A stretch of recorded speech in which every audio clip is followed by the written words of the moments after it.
창세기 45장 1절부터 15절까지의 말씀입니다. 제가 한 절, 여러분이 한 절, 그리고 마지막 절은 다 같이 읽도록 하겠습니다. 읽겠습니다. 요셉이 시종하는 자들 앞에서 그 정을 억제하지 못하여 소리질러 모든 사람을 자기에게서 물러가라 하고 그 형제들에게 자기를 알리니 그때에 그와 함께한 다른 사람이 없었더라.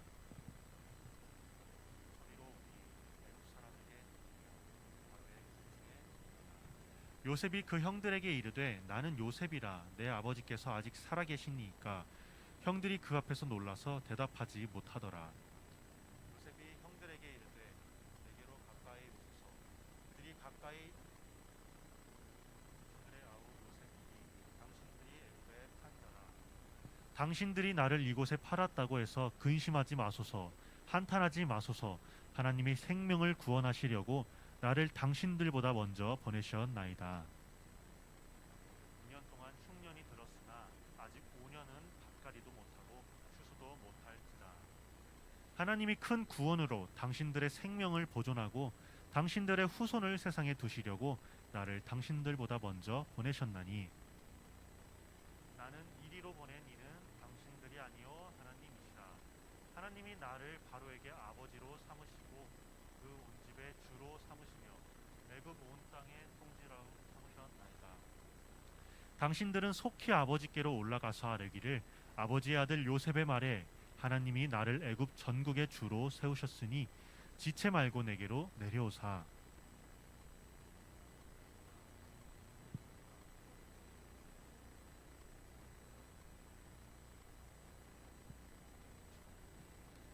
흉년이 아직 5해가 있으니 내가 거기서 아버지를 봉양하리이다. 아버지와 아버지의 가족과 아버지께 속한 모든 사람에게 부족함이 없도록 하겠나이다 하더라고 전하소서.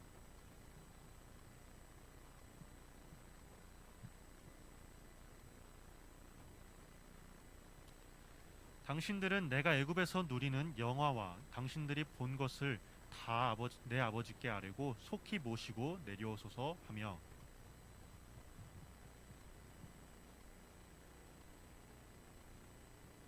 요셉이 또 형들과 입맞추며 안고 우니 형들이 그제서야 요셉과 말하니라. 아멘.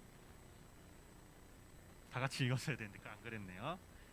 자, 우리가 지금 요셉의 이야기로 계속해서 말씀을 나누고 있고요. 오늘 그 마지막 시간이 될 것 같습니다. 5번째 시간이고요.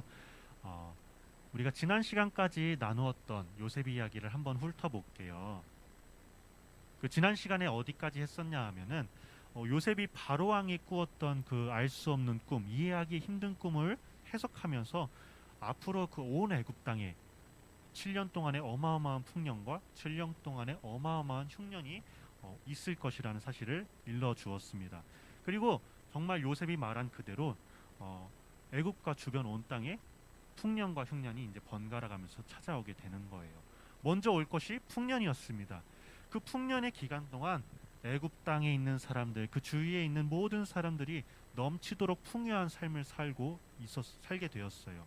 우리가 지난주에도 제가 언급했다시피 이 풍년은 이전에는 한 번도 경험해보지 못했던 어마어마한 엄청난 풍년이었어요. 그래서 사람들은 그저 좋아라 하면서 그 풍년을 누리고 행복하게 살았습니다. 하지만 모든 사람들이 이렇게 웃고 떠들면서 대박이다 대박 났다 하면서 풍년을 즐기고 있을 때에 애굽에 살고 있는 사람들만큼은 그러지 않았어요. 요셉 총리의 지휘 아래에 매년 일정 분량의 곡식을 나라의 창고에 그 왕궁의 창고에 저장해 두기 시작한 거예요. 왜 그랬죠 그들이 그랬던 이유는 이 풍년이 끝난 후에 어떤 것이 올 거기 때문에 흉년이 올 거기 때문에. 자, 그렇게 예정되었던 7년의 풍년이 지나가고요. 이제 7년의 흉년이 시작되었습니다. 그 정도가 얼마나 심했는지 앞에서 우리가 7년 동안 보냈던 풍년의 기간을 그냥 기억조차 나지 않을 정도로 그 좋았던 기억이 하나도 생각나지 않을 정도로 험한 흉년이었다고 성경은 표현하고 있습니다.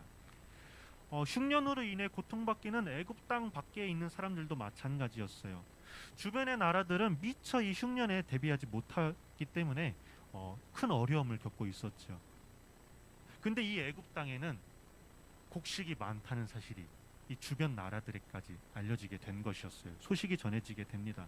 그래서 많은 나라에서 주변 국가들에서 이 애굽 땅으로 곡식을 얻기 위해 곡식을 사러 오기 위해서 엄청나게 붐볐습니다. 애굽 당시의 애굽은. 근데 이때 바로 왕은요. 그 당시에 곡식을 팔고 뭐 돈을 받고 하는 이러한 모든 권리를 요셉 총리에게 다 위임했었어요.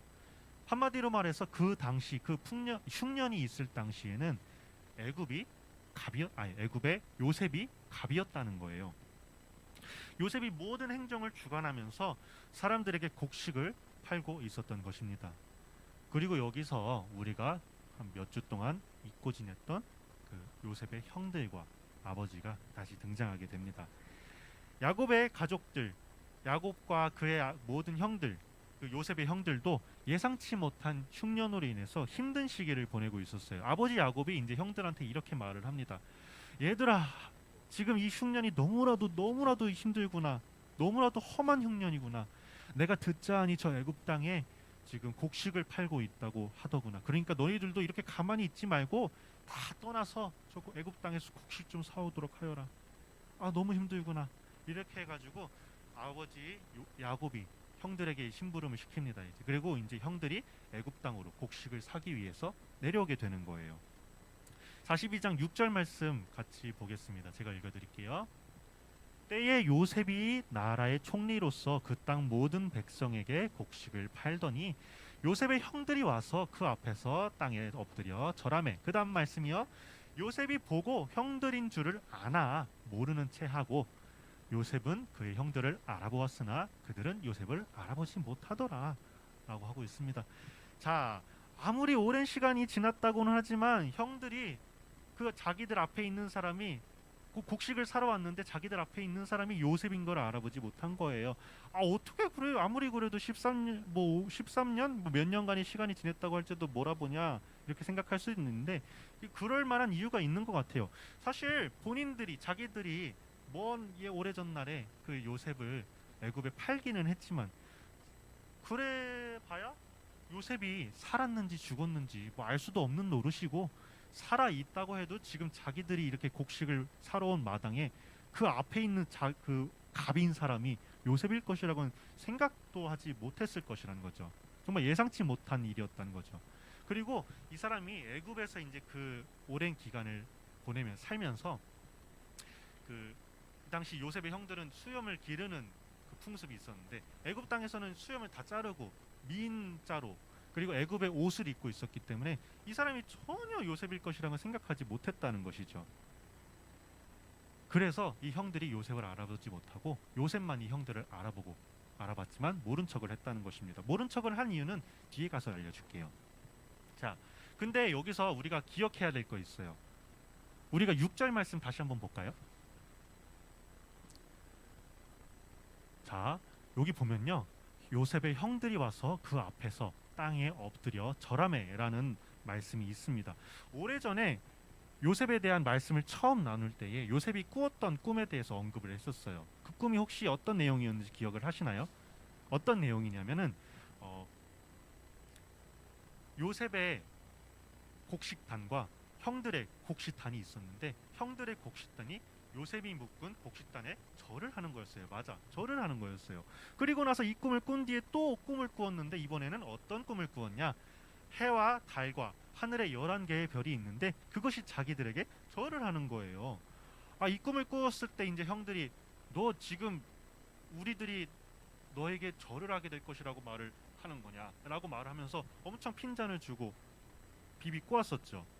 그런 꿈을 꾸었던 것을 여러분도 기억하는지 궁금합니다. 근데 어떻게 되었어요? 그 꿈이 실제로 지금 일어나게 된 거였어요. 요셉의 형들이 와서 그 앞에서 땅에 엎드려 절하매. 이렇게 될 것이란 걸 누가 알았겠어요? 하나님께서 요셉에게 오래전에 꾸게 하신 꿈, 곧 오래전부터 계획하셨던 요셉을 향한 뜻과 계획이 하나님의 뜻과 계획이 실제로 이루어진 지금 상황인 거예요. 여러분들 여기서 이거 기억했으면 좋겠어요. 하나님이 하고자 하시는 일은 분명히 이루어진다는 사실을 말입니다. 그리고 하나님이 하고자 하시는 일은 누구도 막을 수 없다는 것을 말입니다. 요셉의 삶이 어려웠고 스펙타클했고 막 파란만장했지만 그것을 누구도 방해하지 못한다는 거예요. 심지어 사실은 우리가 이미 알고 있지만 그런 스펙타클한 삶마저 하나님께서 계획하셨던 거는 우리가 또 알고 있잖아요. 어떤 우리 세상과 풍파와 하나님이 닥쳐와도 우리 하나님을 향한 우리의 사랑을 막을 수 없다는 것을 여기서 말씀하고 있는 것입니다.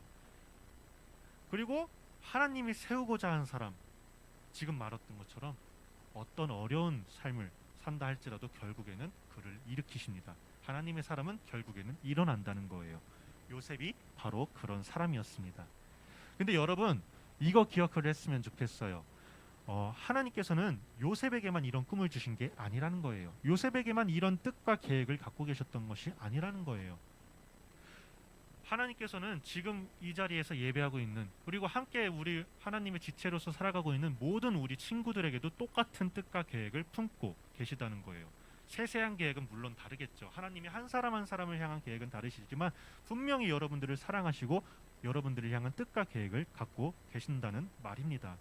우리가 아까도 찬양했던 것처럼 시편 139편의 그 가사 중에 어떤 게 있어요? 나를 창세전부터 계획하시고 지금까지 뭐 하시네? 인도하시네. 그 찬양의 가사처럼 하나님께서들은 우리의 삶, 여러분 한 사람 한 사람의 삶을 지금 요셉과 같이 계획하고 그대로 인도하시고 계시다는 사실입니다. 아시겠어요? 자, 그러니까 우리가 지금 해야 될 일이 무엇일까요? 답은 확실합니다. 하나님을 믿고 따르는 거예요. 우리를 인도하시는, 우리의 삶을 계획하신 그 하나님을 믿고 따르는 것이 가장 확실하고 가장 정확하고 가장 명확한 분명한 방법입니다. 여러분들 그러니까 제가 항상 말하듯이 하나님 안에서 하나님 말씀만을 따라서 살아가는 우리 모든 친구들이 되길 축복합니다. 자, 이런 일이 있은 후에 우리가 지금 전에 봤던 말씀은 42장의 말씀이에요. 그러면서 오늘 본문이 있는 45장까지 요셉이 형들을 시험을 해봐요. 약간 테스트를 해보는 거예요. 어떤 테스트를 해보냐?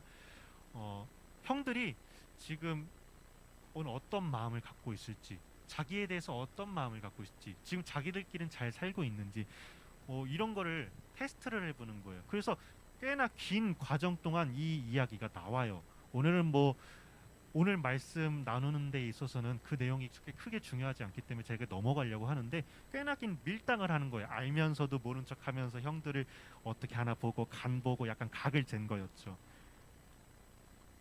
그래서 그렇게 각을 재어보니까 이제는 오랜 시간이 흘렀기 때문에, 그리고 형들도 이제 더 큰 성숙한 모습을 보이는 어른이 되었기 때문에 예전과는, 오래전과는 완전히 다른 모습을 보이고 있었습니다.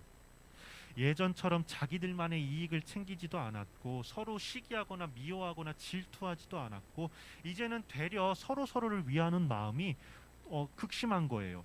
어떤 일이 있었냐면 이거 하나만 간단하게 얘기를 할게요. 너희들이 지금 나를 속이면서 은잔을 숨겨두고서 곡식을 싸들고 보내는데 그 보따리에는 은잔을 숨겨두고서 약간 계략을 써요. 덤탱이를 씌우는 거예요. 그래서 여봐라, 저들을 보내고서 변하고 보내고 난 뒤에 여봐라, 저들이 우리의 은잔을 가져갔다 하면서 다시 잡아오거라 할 때에, 이거 다 요셉이 세운 계략이었는데 다 모른 척하면서 너희들 중에 내가 이렇게 호의를 베풀었거늘 악을 행한 사람이 있다 하는 계략을 이렇게 씌우는데, 그 자리에서 그 요셉의 형들이 서로 막 자기가 벌을 받겠으니 다른 사람들을 보내더라고, 자기 모든 동생들을 보내달라고 하는 모습을 보이는 거예요. 그래서 이전처럼 막 서로 시기하고 질투하고 그런 모습을 보이는 게 아니라 서로 아끼고 위하는 모습을 보였기 때문에 요셉이 이제는 자기의 정체를 밝혀도 되겠다는 생각을 하게 되었습니다. 또 나이 드신 아버지, 그 아버지가 요셉을 잃고 나서 큰 절망감에 빠져 살아왔었는데 그 아버지를 생각하는 마음이 너무도 컸기 때문에 이제는 나를 밝혀도 되겠다 하면서 자신의 정체를 밝히게 됩니다. 그게 바로 오늘 읽었던 45장 1절의 말씀인 거예요. 자, 1절 말씀부터 볼게요. 요셉이 그 시종하는 사람들 앞에서 그 감정을 억제하지 못해가지고 모든 그 신하들을 나가게 했습니다. 그리고 형들에게 이제 자기의 정체를 밝히는 거예요.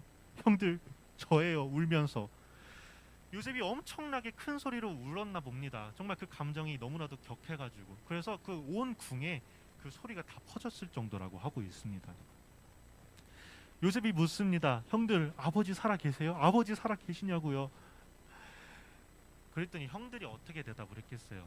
대답을 못하죠. 자기들이 애굽의 땅에 팔아서 버려버렸던 그 요셉이 이렇게 살아있으니, 그것도 자기들이 지금 그 곡식을 사러 왔는데 갑의 자리에 앉아가지고 자기들 앞에 절을 받고 앉아있으니, 굽신굽신 하는 그 대우를 받고 있으니 얼마나 놀랐겠어요. 그리고 이들의 형들의 마음속에는 무엇보다도 어떤 감정이 가장 컸을까? 반가운 감정? 오랜만이다, 이런 감정? 제가 생각할 때는요, 두려운 감정이 가장 컸을 것 같아요. 왜? 잘못한 게 있으니까. 근데 심지어 자기들 앞에 갑의 위치에 서 있으니까 이 사람이 나를 지금 어떻게 할지 모르는 거예요. 이런 두려운 감정이 있었을 것 같아요. 근데 이제 이렇게 또 말합니다. 형들, 괜찮아요. 가까이 오세요. 나는 당신의 요셉입니다. 당신들이 애굽에 판 그 사람이란 말입니다. 걱정하지 마세요. 이렇게 말을 하는 것입니다. 근데 형들이 어떻게 놀라지 않을 수가 있고 당황하지 않을 수가 있냐는 거예요. 근데 요셉이 이 자리에서 형들에게 이렇게 말을 합니다. 5절 말씀이에요. 당신들이 나를 이렇게 팔았다고 해서 근심하거나 한탄하지 마소서. 하나님이 생명을 구하시려고 나를 당신들보다 먼저 보내셨나이다. 이 땅에 2년 동안 흉년이 들었으나 아직 5년은 밭갈이도 못하고 추수도 못할 것입니다. 하나님이 큰 구원을 베푸사 당신들의 생명을 보존하고 당신들의 후손을 이 세상에 두시려고 나를 당신들보다 먼저 이곳에 보내셨다는 것입니다. 그런즉 형들, 나를 이리로 보내신 분은 당신들이 아니요 우리 하늘에 계신 하나님이시니 형들은 나에게 잘못을 했다고 자책하거나 두려워하거나 걱정하지 마세요 라고 말한 것입니다. 자기에게 말할 수 없는 고통을 안긴 형들이었어요. 그리고 이제는 요셉이 형들보다 갑의 위치에 있었기 때문에 그때 그렇게 날 팔아 넘기더니 날 미워하고 시기하고 질투하며 그러더니 꼴 좋다 하면서 복수할 수도 있었던 거예요. 근데 그 요셉은 자기에게 지금 벌어진 이 모든 일이, 심지어 형들이 자신을 애굽에 팔았던 그 상황조차도 하나님께서 뜻하신 계획 아래 있었다는 것을 고백한 거예요. 그리고 오히려 형들을 품어준 것이었어요. 어떻게 합니까? 그래서 흉년이 지금 2년밖에 된 것이 지나지 않았고 앞으로 5년이나 더 이어질 것입니다. 말을 하면서 지금 살고 있는 것을 떠나서 이 애굽에서 같이 살자고 말을 합니다. 이제 아버지의 모든 가족, 형들까지 내가 책임지겠다고 말하는 거예요. 여기서 이 요셉의 모습에서 우리가 어떤 것을 배울 수 있을까 생각을 해봤으면 좋겠어요. 요셉은요, 인간으로서, 사람으로서 느껴지는 그 현실적인 인간적인 감정, 복수심, 억울함에 얽매여 있지 않았습니다. 그보다는 그 위에서 나를 계획하시고 나를 뜻하시고 나를 그대로 인도하시는 하나님의 큰 그림을 바라보았던 거예요. 그리고 자신이 처한 그 모든 상황들이 결국에는 하나님의 큰 그림 안에 있었구나 하는 것을 발견한 거예요. 그랬기 때문에 요셉이 그 자리에 있던 형들을 용서하고 품겠노라 말할 수 있던 것이죠. 여러분들, 우리도 살다 보면요, 친구와의 관계에서, 가족과의 관계에서, 학교와의 관계에서, 여러분이 크면 클수록 사회와의 관계, 여러 사람들의 관계를 맺고 살아가는데 어려움을 만날 때가 있어요. 또 관계뿐만이 아니라 여러 가지 그냥 시련들을 만날 때도 있고, 우리가 계속 나누었듯이 내 뜻대로 풀리지 않을 때가 너무나도 많아요. 부정할 수 없는 현실이고 사실이에요. 그리고 이런 상황에 처하게 한 그 친구들, 그 사람들, 그 상황, 모든 여건들이 또 어떻게 보면은 심지어는 하나님이 미운 감정이 들 수도 있는 것이 사실입니다. 안 그러면 다행이지만요. 요셉처럼 이렇게 믿음으로 이겨낼 수 있으면 다행이지만요. 안 그런 것이 더 많다는 겁니다.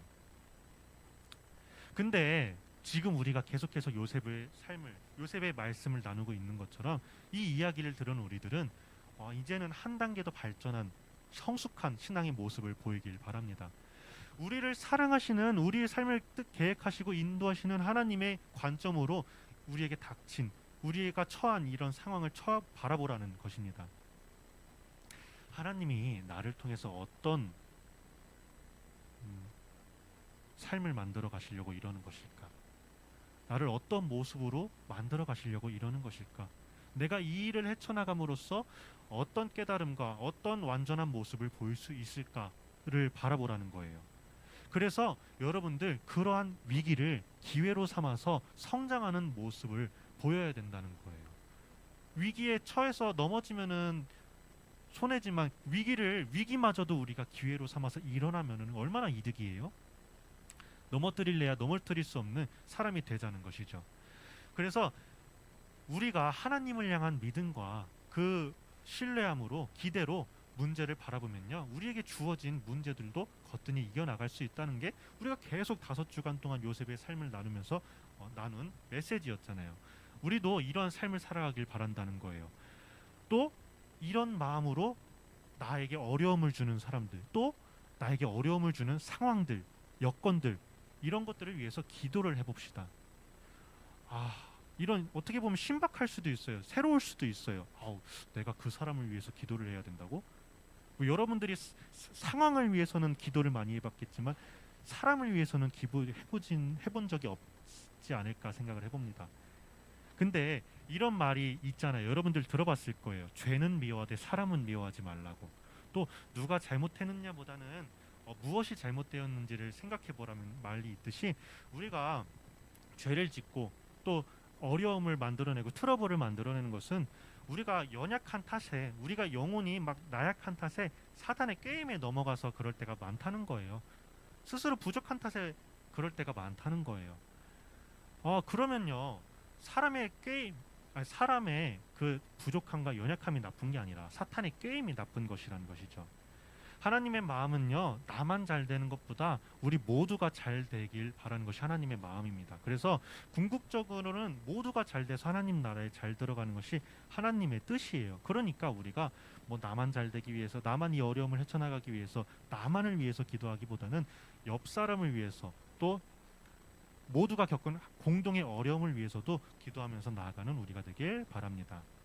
자, 다음 이야기로 넘어가 보겠습니다. 16절의 말씀 준비되었죠? 자, 요셉의 형들이 왔다는 소식이 바로의 궁에 이제 다 전해지게 된 거예요. 그렇게. 그래서 바로와 그의 신하들이 기뻐하고, 또 바로가 말하기를 너희 아버지와 너희 가족을 이끌고 내게로 오라. 너희에게 애굽의 좋은 땅을 내가 주리니 너희가 나라의 기름진 것을 먹으리라 하면서, 이렇게 해가지고 야곱의 가족, 그 형들과 형들의 아내와 형들의 자식들과 모든 가족을 합치니까 약 70여 명이 되었어요. 그 70명이 애굽 땅에 내려와서 이제 살게 됩니다. 그래가지고 이렇게 아브라함부터 시작되었던 믿음의 조상, 하나님의 백성의 그 스토리가 이 요셉까지 이어지게 됩니다. 그리고 그 이스라엘 백성의 시작이 이 애굽 땅에서부터 시작을 하게 되는 것입니다. 창세기 다음에 나오는 책이 뭔지 아시죠? 창세기, 출애굽기. 이래서 이 애굽 땅을 탈출한다 해가지고 벌어지는 스토리가 출애굽기의 스토리인 거예요. 앞으로는 우리가 또 이제 출애굽기의 이야기를 다루면서 이스라엘 백성들이 애굽에서의 압제를 피하기 위해 탈출하는 과정 속에 경험한 하나님의 섭리와 계획들을 우리가 살펴볼 것입니다. 그것들도 우리가 기대하는 마음으로 들어보시길 바랍니다. 자, 오늘 말씀 이제 마무리를 짓겠습니다. 요셉의 삶이 파란만장하고 스펙타클했어요. 정말 될 듯 말 듯 하면서 안 되는 삶의 연속이었어요. 절망의 연속이었어요. 하지만 그런 절망적인 상황 가운데서도 우리가 하나님께서 나를 향한 계획을 발견한다면요, 이 절망적인 스토리는 오히려 하나님의 큰 섭리를, 하나님의 크게 일하심을 경험할 수 있는 기회가 된다는 것을 여러분들 기억하시고, 여러분들도 이 요셉과 같이 여러분들을 향한 한 사람 한 사람을 향한 하나님의 뜻과 계획이 있다는 것을 기억하고, 또 그것을 의지하면서 하나님만을 바라보면서 살아가는 우리 모두가 되길 축복합니다. 아시겠죠? 아멘. 그런 마음을 가지고서 잠시 동안만 우리 묵상하면서 말씀을 정리하도록 하겠습니다. 하나님께 지금 드는 생각을 기도하면서 나아가겠습니다.